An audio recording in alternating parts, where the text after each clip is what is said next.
Miura Hiromichi restores historical samurai armor.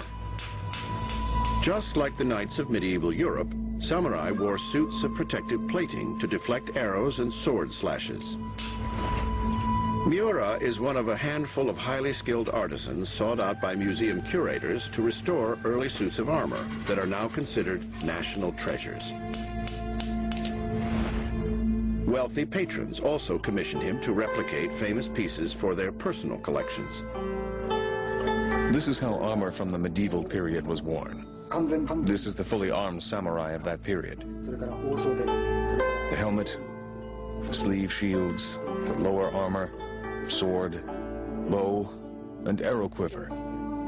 And here is an attendant wearing an abbreviated version of the armor called hara-ate.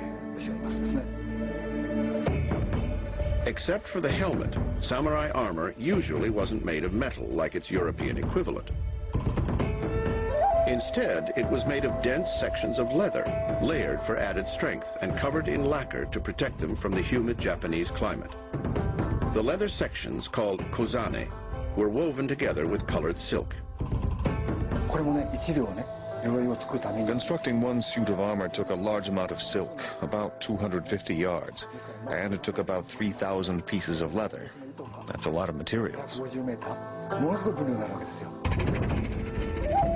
Because samurai armor was made of leather, it was relatively lightweight and flexible, ideal for use on horseback and in hand-to-hand fighting.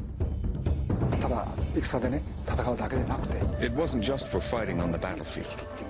There was a Japanese sense of beauty in it. It was made beautifully. It's been said by many that the armor was a costume to die in.